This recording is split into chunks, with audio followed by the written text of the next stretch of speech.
সকল শিক্ষার্থীকে স্বাগত জানিয়ে শুরু করছি ম্যাথ ক্লাস। আজকে আমি ম্যাথ ক্লাসে পঞ্চম শ্রেণীর গণিতের অধ্যায় 3 পৃষ্ঠা নম্বর হচ্ছে 16, কোশ্চেন নম্বর 4। দেখো এখানে মলি এবং রাজুর একত্রে ৮,৫৮০ টাকা আছে। রাজু অপেক্ষা মলির ৪৮০ টাকা কম আছে। মলি এবং রাজুর প্রত্যেকের কত টাকা আছে? প্রথমে লিখতে হবে দেওয়া আছে মলি ও রাজুর মোট টাকা এত বা একত্রে এত টাকা আছে, এভাবে লেখা যায়। এরপর রাজু অপেক্ষা মলির ৪৮০ টাকা কম আছে, তাহলে লিখি রাজু ও মলির মোট টাকা। লিখি দেওয়া আছে মলি ও রাজুর মোট আছে ৮,৫৮০ টাকা এবং রাজু অপেক্ষা মলির ৪৮০ টাকা কম আছে। মলির কত টাকা কম? ৪৮০ টাকা। তাহলে অতএব মলির কাছে আছে মলির ৮,৫৮০ বিয়োগ ৪৮০ ভাগ ২, অর্থাৎ এত এর অর্ধেক। যখন ভাগ ২ দিয়েছি তাহলে মলির কাছে এত টাকা লিখতে পারি। যখন ভাগ ২ দিয়েছি তখন টাকা হবে, আর যদি ২ না লিখলাম তখন এত এর অর্ধেক, সেটা লিখলেও হতো এত টাকা। অর্থাৎ এটাকে ২ দ্বারা ভাগ করলে যেটা হবে সেটা টাকাটা বলেছি, এত টাকা। তাহলে আমরা বের করি, বিয়োগ করে দেখো। এই যে ০ থেকে ০ বিয়োগ করি, ০ হবে। ৮ থেকে ৮ বিয়োগ অর্থাৎ ০ হবে। এখানে ৫ আছে, এখানে ৪ আছে, ৫ থেকে ৪ বিয়োগ করি ১ হবে। এখানে ৮ আছে, এখানে ০ আছে, ৮ থেকে ০ বিয়োগ মানে ৮ হবে। এখানে ভাগ চিহ্ন, এখানে ২, এখানে ব্র্যাকেট দিতে পারি, ফার্স্ট ব্র্যাকেট অথবা সেকেন্ড ব্র্যাকেটও দেওয়া যায়, এত টাকা। অর্থাৎ এখানে ২ ভাগ করলে কি হবে? দেখো ৮-এর অর্ধেক ৪, ১০০-র অর্ধেক ৮-এর অর্ধেক ৪ লিখেছি, ১০০-র অর্ধেক হচ্ছে ৫০, সুতরাং এখানে ৪,০৫০ অর্থাৎ ৮,০০০ হতে হবে। এটাকে তোমরা ভাগ করে দেখবে, রাফে ভাগ করতে হবে এত টাকা। অর্থাৎ ৪,০৫০ টাকা হলো এত টাকা আছে কার কাছে? মলির কাছে। এখন রাজুর কাছে আছে, যেহেতু রাজু অপেক্ষা মলির ৪৮০ টাকা কম আছে, সুতরাং রাজুর কাছে আছে। তাহলে লিখি যেহেতু রাজু অপেক্ষা মলির কত টাকা? ৪৮০ টাকা কম আছে। আবার এভাবেও লেখা যায় রাজুর কাছে মলি অপেক্ষা ৪৮০ টাকা বেশি আছে, এভাবেও লেখা যায়। আবার এখানে প্রশ্নে যেভাবে দেওয়া আছে সেভাবেও লেখা যায় রাজু অপেক্ষা মলির এত টাকা কম আছে, সুতরাং রাজুর কাছে আছে ৪,০৫০ যোগ ৪৮০ টাকা, অর্থাৎ রাজুর কাছে আসে এত টাকা। এখানে যোগ করে যেটা হবে সেটা যোগ করি, ০-এর সাথে ০ যোগ করি, ০ হবে। ৮ দিয়ে ৫-কে যোগ করি, ১৩ হবে। ১৩-র ৩, হাতে ১, এটার সাথে যোগ করি, ৪-এর সাথে ৫ হবে, ৫-এর সাথে ০ যোগ করি, ৫ হবে। আর এখানে ৪ আছে, ৪ লিখে দেই এত টাকা। অর্থাৎ রাজুর কাছে আছে ৪,৫৩০ টাকা এবং মলির কাছে আছে ৪,০৫০ টাকা। এখন উত্তর কি লিখবো? উত্তর রাজুর কাছে আছে, উত্তর মলির কাছে আছে প্রথম লিখলে হবে, অথবা রাজুর কাছে আছে, যে কোনো একটি লিখতে হবে। অর্থাৎ রাজুর কাছে আছে, উত্তর রাজুর কাছে আছে লিখি রাজুর কাছে আছে ৪,৫৩০ টাকা এবং মলির কাছে আছে ৪,০৫০ টাকা, ৪,০৫০ টাকা। উত্তর এটা। আশা করি বুঝতে পেরেছো কিভাবে করতে হয়। দেখো এর আমি বিকল্প নিয়ম দেখাচ্ছি। অর্থাৎ দেওয়া আছে যেটা এই পর্যন্ত আমরা লিখে এরপর এখানে বিকল্প লিখব। অর্থাৎ এটা বিকল্প নিয়ম, দেওয়া আছে যেটা এটা লিখতে হবে সাথে সাথে এরপর বিকল্প নিয়ম যেহেতু দেখাচ্ছি, সুতরাং এখানে আমরা অর লিখি, একইভাবে লিখতে হবে, তারপর বিকল্প নিয়ম করে দেখাতে হবে। তাহলে দেখো কিভাবে করতে হয়। বিকল্প নিয়ম বিধায় এখানে অথবা লিখে রাখলাম, অর্থাৎ অন্য নিয়ম। এখানে আমরা এই প্রশ্নটা ভালো করে বুঝে নেব। দেখো এখানে মলি এবং রাজুর একত্রে টাকা হচ্ছে ৮,৫৮০ টাকা। এরপর এখানে লেখা আছে রাজু অপেক্ষা মলির ৪৮০ টাকা কম আছে। তাহলে এখানে আমরা বুঝতে পেরেছি যে রাজুর কাছে বেশি আছে, মলির কাছে কম আছে। যেহেতু মলির কাছে ৪৮০ টাকা কম, তাহলে এখানে মলির কাছে টাকার পরিমাণ হচ্ছে কম, রাজুর কাছে টাকার পরিমাণ বেশি। এখন আমরা যে কোনো একটি ধরে লিখবো। যে মনে করি মলির কাছে আছে ক টাকা, তাহলে রাজুর কাছে আছে কত, কয়ের সাথে এটা যোগ হবে কারণ এই টাকা বেশি। অথবা যদি লিখি মনে করি রাজুর কাছে আছে ক টাকা, তাহলে মলির কাছে কি হবে, ক থেকে এটা বিয়োগ হবে এই টাকাটা, অর্থাৎ মৌলির কাছে ওই টাকাটা কম আছে, তাহলে আমরা যে কোনো একটি লিখতে পারি, মৌলির টাকাও লিখতে পারি, রাজুর টাকাও লিখতে পারি। তাহলে লিখি, দেখো এখান থেকে আবার 2 নিয়মে করা যায়। তাহলে লিখি মনে করি মৌলির কাছে যার কম আছে সেটাই আমরা ধরবো। তাহলে লিখি মনে করি মৌলির কাছে আছে ক টাকা। লিখি মনে করি মৌলির কাছে আছে কত টাকা, ক টাকা। ক অর্থাৎ যে কোনো একটি রাশি ধরে নিতে হয়, এক্স ওয়াই জেড যে কোনো বীজগণিতিক রাশি ধরে দেয়। আবার ক খ গ এই যে প্রতীকগুলো লেটারগুলো এগুলো লেখা যায়, অর্থাৎ এগুলো ধরা যায়। তাহলে লিখেছি কি মনে করি মৌলির কাছে আছে ক টাকা, অর্থাৎ রাজুর কাছে আছে। অতএব মৌলির সোজা সোজা এখানে রাজুর লিখে দেই যাতে কম লেখা প্রয়োজন। অতএব রাজুর কাছে আছে কত টাকা হবে, এই কয়ের সাথে এই টাকাটা যোগ হবে, অর্থাৎ এত টাকা বেশি আছে রাজুর কাছে, অর্থাৎ মৌলির কাছে এত টাকা কম আছে, তাই কয়ের সাথে 480 টাকা যোগ হলো এত।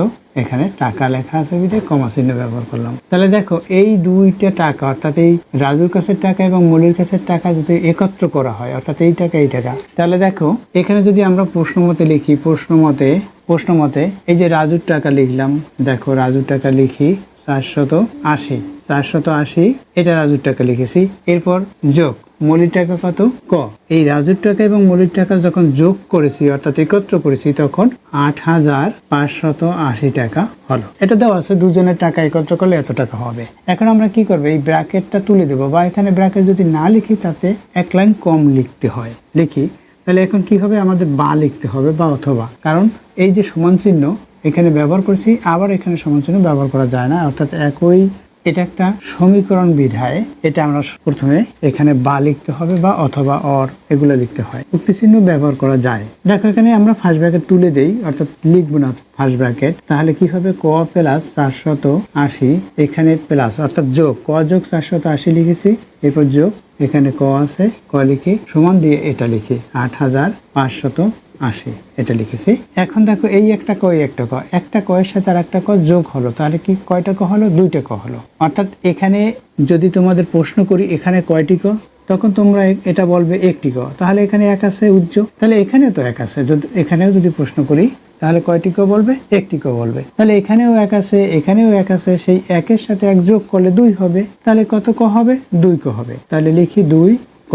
এরপর কি এই অংশটুকু আমরা পক্ষান্তর করে রাইট সাইডে নিতে পারি, অর্থাৎ রাইট সাইড কেন বলছি, এই যে ইকুয়াল চিহ্ন বা সমান চিহ্ন এর বাম সাইডটাকে লেফট সাইড এবং ডান দিকের সাইডটাকে রাইট সাইড বলি। তাহলে এখন এই লেফট সাইডের যে সংখ্যাটা, এটা একটি সংখ্যা, এই সংখ্যাটা যদি পক্ষান্তর করে রাইট সাইডে নেই, তাহলে এই যে প্লাস সাইন আছে এটা মাইনাস হবে, অর্থাৎ এই যে যোগ চিহ্ন আছে এটা প্রকৃত চিহ্ন যোগ চিহ্ন, এই যোগ চিহ্ন পরিবর্তন হয়ে বিয়োগ হবে। তাহলে কি হবে, আমরা সেটা একবারে করে দিতে পারি, অথবা প্রথমে লিখতে পারি যা আছে সেভাবে লিখে অতঃপর পরবর্তী লাইনে করব। এখানে 8580 এটা লিখলাম। কি লিখেছি, এই কয়ের সাথে ক শুধুমাত্র যোগ করেছি, 2 ক হলো, আর এটা লিখে দিয়েছি। এটা রাইট সাইডে আছে, রাইট সাইডে লিখলাম, এখানে ইকুয়াল চিহ্ন রাইট সাইডে, তাই বলছি। দেখো এখন তাহলে এই যে ডিজিটটা, অর্থাৎ এই যে সংখ্যাটা, এটা পক্ষান্তর করে রাইট সাইডে নিয়ে যাব। তাহলে পক্ষান্তর করলে সাইনের পরিবর্তন হবে আমরা জানি, অর্থাৎ এই প্রক্রিয়া চিহ্নের পরিবর্তন হবে, প্লাস থাকলে মাইনাস, মাইনাস থাকলে প্লাস হয়। তাহলে প্রথমে 2 ক এটা লিখি, এরপর সমান চিহ্ন দেই, এখানে 8580 এটা লিখলাম। এখন এই যে অংশটুকু, অর্থাৎ 480 টাকা, এটা পক্ষান্তর করে রাইট সাইডে নেই, এই যে প্লাস সাইন মাইনাস হলো, এখানে 480 হলো। এখন অর্থাৎ 2 ক ইকুয়াল এটা হলো, এখানে আমরা বিয়োগ করব। তাহলে কি হবে, বা লিখি, বিয়োগ করি, এখানে 2 ক লিখলাম, সমান দিলাম, এটা থেকে এটা বিয়োগ করি। তাহলে বিয়োগ করলে কি হবে, দেখো এই 0 থেকে 0 বিয়োগ, অর্থাৎ 0 হলো, 8 থেকে 8 বিয়োগ, তাহলে 0 হলো, 5 থেকে 4 বিয়োগ 1 হলো। এখন 8 থেকে এখানে কিছু নেই, তাহলে এখানে 0 মনে করতে হবে, 8 থেকে 0 বিয়োগ করলে 8ই হবে, এটা হলো, অর্থাৎ এই 8100 হলো। এখন আমরা কি করব, যেহেতু ক এর মান বের করব, ক কেন, ক হচ্ছে এখানে ধরেছি মনে করি মৌলির কাছে আছে ক টাকা, ক এর কোনো নির্দিষ্ট মান নেই, এখানে মান বের হবে। দেখো এখানে 2 ক সমান এত, তাহলে একটি ক এর মান বের করতে হলে এই 2 এই ক এর সাথে গুণ আকারে আছে, গুণের বিপরীত ভাগ। তাহলে কি করব, আমরা এই 2 দ্বারা উভয় পক্ষকে ভাগ করব।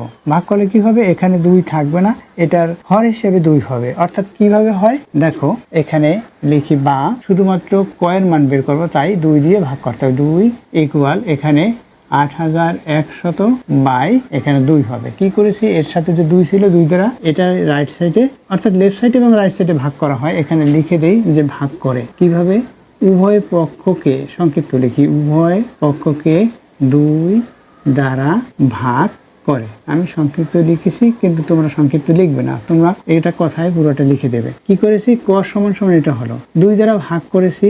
দেখো এখানে রাইট সাইডে 2 ক ছিল, লেফট সাইডে ছিল এটা 8100, অর্থাৎ এখানে লেফট সাইডে 2 ক ছিল, রাইট সাইডে 8100। তাহলে উভয় পক্ষকে বলেছি, এখানেও উভয়কে 2 দ্বারা ভাগ, এই 2 দ্বারা 2কে ভাগ করলে এখানে ভাগ করলে 1 হবে, 1 দিয়ে ককে গুণ করলে 1 ক বা শুধুমাত্র ক হয় এটা। আর এখানে ভাগ আকারে দেখিয়ে দিয়েছি রাইট সাইডে। আশা করি এটি বুঝতে পেরেছো। এটা 2 দ্বারা ভাগ করলাম। তাহলে এখন কি করব, অতএব ক সমান কি হবে, আমরা 2 দ্বারা এটাকে যদি ভাগ করি তাহলে এই যে 8000 এর অর্ধেক 4000 আর 100 এর অর্ধেক 50, অর্থাৎ 4050 হলো, 4050 হলো এত।